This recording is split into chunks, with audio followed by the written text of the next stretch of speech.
Okay, definitely the person in the Optimus outfit with the red cowboy hat.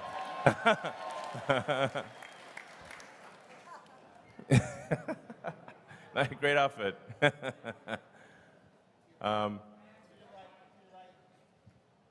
Sure. And we'll try to get through as many questions as possible.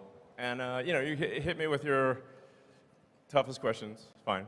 Topic has to be about Tesla. Okay, it is. Hey, Dad, it's your son Optimus. Hey, kid. wanted to. Do you see it more likely that you guys will have an RV first or a cyber camper?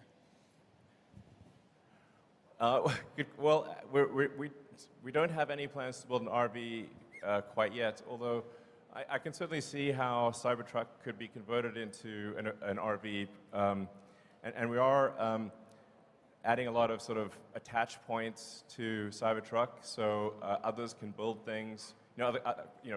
Somebody could have a startup or other companies can build things that are attachments that enhance Cybertruck and turn it into a camper, essentially. Because I think it'd be really cool to have all these like third-party things available for Cybertruck. Awesome. Thank you. All right. I mean, you could also probably just, you're that close, you could just say it or something, I don't know. Actually, we'd like you guys to queue up behind us. So Okay. 3 All months. right, all right. Yeah, so Go ahead and queue get up. in line. Thank you. And try to make the question short so we can get through a lot of questions.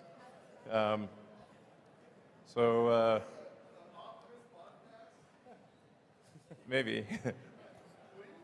Oh, you mean just like a Tesla team doing a podcast about Optimus? Oh yeah, sure. Yeah, I wonder if maybe we could have a sort of like an addendum after the earnings call, which is like a 30 minutes podcast on Optimus or something, like for those who are interested. Okay, I think we'll do that. So, Great. All right. Hey, Elon, thanks for doing this today. It's an awesome event. Thank you. Welcome. Thanks for coming. Hope you guys are having a good time. Yeah, having a great time. I'm pretty confident we have the funnest shareholders meeting by a long shot. Undoubtedly, yeah. It's amazing. So I'm really excited about a lot of things with Tesla. It's hard to pick a good question that is going to cover everything. But with the energy side of the business, I think it's hugely underrated. I mean, we've got tons of problems in California with rolling blackouts. Sure. How do you think you can incentivize people, more for solar, battery backup, and we've got the referral program that's been beefed up as well. So, what are your thoughts there? How we can get people on board? Yeah, actually, one of the challenges in California and a few other places is that in order to have the Powerwall be like an uninterruptible power supply for the house, we have to actually have a switch that disconnects you from the utility. Otherwise, you just, send energy into the grid, and it doesn't do anything. And that's actually been quite difficult with utilities, but I'd like to thank PG&E for recently helping us get approval for installing the backup switch for Powerwall in California so that people can have uninterrupted power in California. And we're working on that in every jurisdiction. So I'm confident that that's going to be a great long-term situation. And then, as I mentioned, Megapack is growing very, very rapidly. Yeah, so things are, things are really growing like ridiculously fast on the energy storage front. So yeah, I feel good about that situation. All right, next question.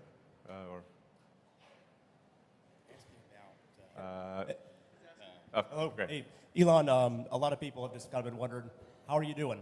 So just wondering, what's up? How you doing? How you feeling? We saw you were partying in Cabo recently, so just what, me? Must have been someone else. Yeah, so how are you doing? Just human to human, how you doing?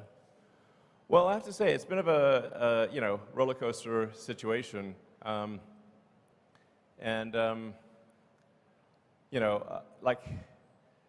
it's actually pretty rare for me to be at a party. So that's like the first party I've been at in a while. And actually wasn't even going to go to it. Then my brother talked me into it. So thanks, Kimball. Yeah, I have to say, like sometimes the work pain level is quite excruciating, and then on top of that, I get dumped on in the press. So it's like, it's not exactly super fun. And there was a short-term distraction because I had to do like some major open heart surgery on Twitter to ensure the company's survival. But I think Twitter is now in a stable place, and obviously very excited to have Linda Yaccarino join. And so I think Linda's going to do a great job running Twitter, and I'll provide obviously guidance on technology development. But as you can see, I think Twitter at this point has released more new features in the last 6 months than it has in the last 6 years. So, obviously this is not a Twitter meeting, but the larger point is that I feel at this point I don't need to devote incremental time. The amount of time that Twitter will take going forward is relatively small compared to the last 6 months. So yeah.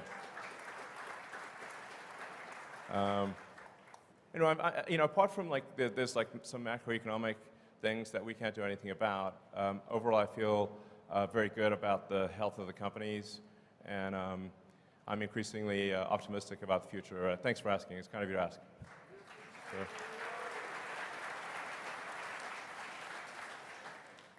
Have you guys considered stretching out the financing terms on your auto business? You talked about earlier, consumers don't necessarily look at the sticker price they're paying.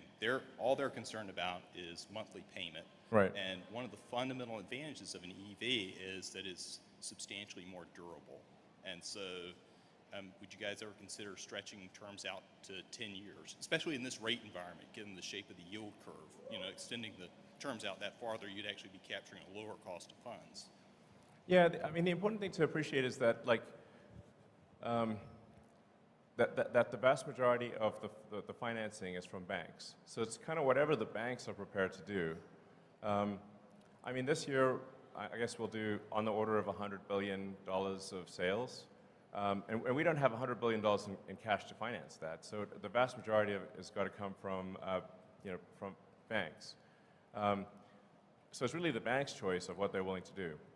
And it has been tricky with banks recently because, as I mentioned earlier, if you're a bank and you're not sure whether you're going to be alive or not, it's a pretty big distraction, and increasing your auto loan portfolio is very much a secondary priority. So it's just important to appreciate it's not up to Tesla, it's up to the banks. And there's not some easy solution where you can say have a so-called a captive financing arm, et cetera, because you have to securitize those loans, and the market for securitizing them is weak. There is no.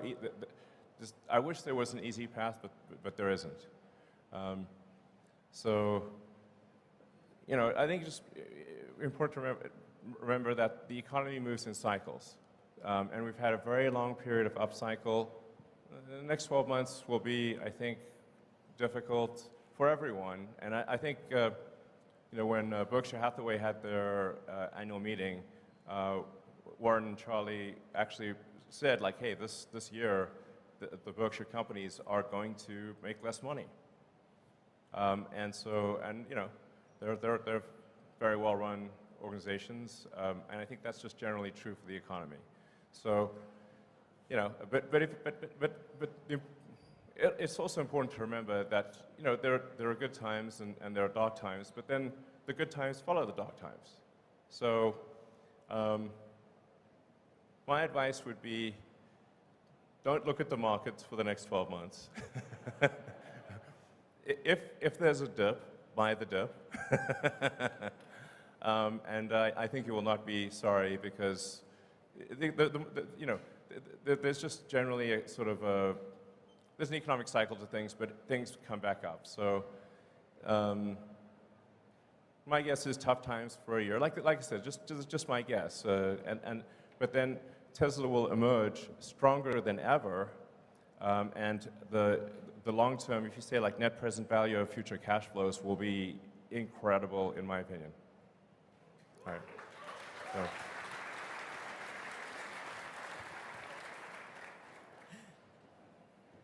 Hey, Elon, meet Kevin here.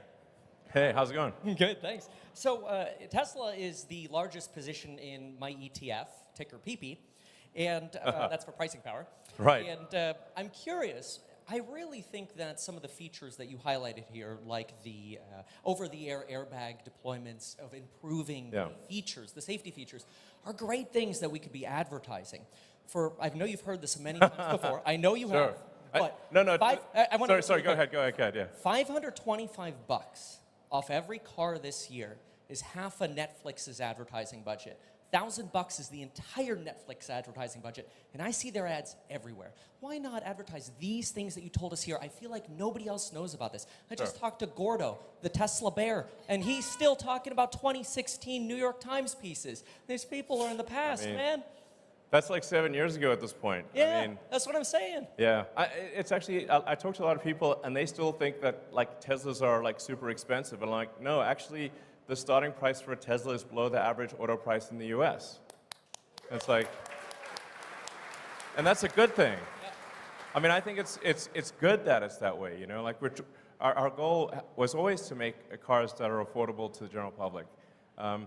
So I hear you. I mean, I think, and it's indeed ironic that, you know, Twitter is like highly dependent on advertising. So, you know, here I am. It's like, you know, never used advertising really before, and now have a company that's highly dependent on advertising. So, I guess I should say advertising is awesome, and everyone should do it.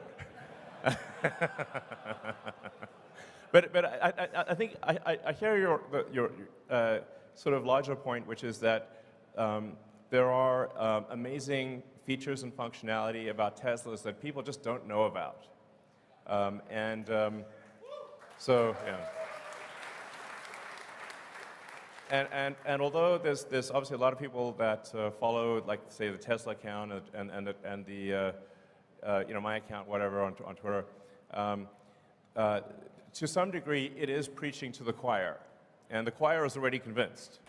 So I think what you're saying does have some merit, and you know what? I believe in taking suggestions. So we'll try a little advertising and see how it goes.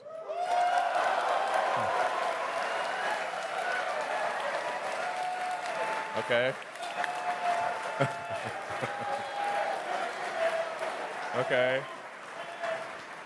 All right, I wasn't expecting that level of enthusiasm, but okay. It sounds like our shareholders, if I read between the lines, subtle as it is, are saying we should probably do some advertising. Okay, very well. All right.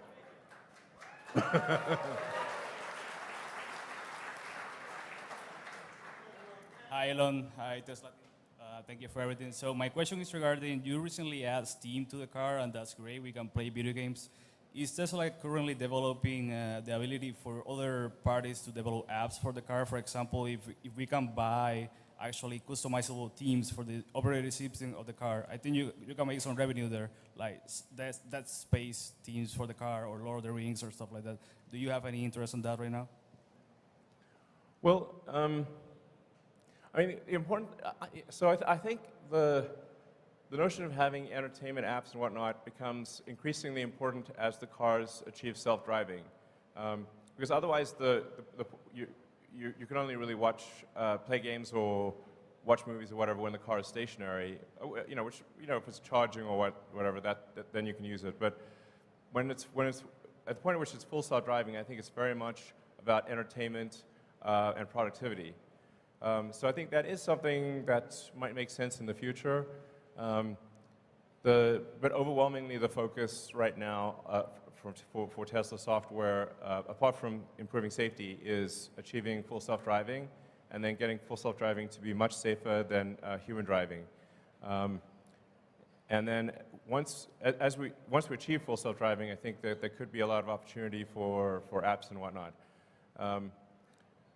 But even in the car as it is today, for a Model S and X, we've made a sort of a full Steam integration. So you can actually just literally log on with a Model S or X with your Steam account and play any game that is on Steam, which is a lot of games, which is pretty wild. I think a lot of people don't know that. You can play with a keyboard and mouse. You can play with a joystick or controller. You can also play Netflix, YouTube, or anything else. I mean, for my little son X, he loves watching, actually loves watching rocket videos in the rear screen of the Model S and X. So yeah, so it is something that we will do long term. But one of the things, we already have a lot of stuff there, and we'll do more as self-driving becomes a reality. So.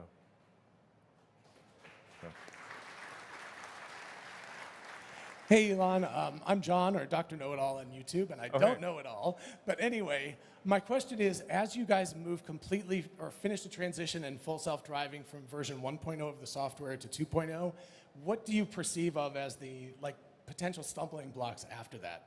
Because it seems like that's the major, kind of step change that needed to happen, and so you're almost done with that, and what happens after that? And also, please let me interview about full self-driving.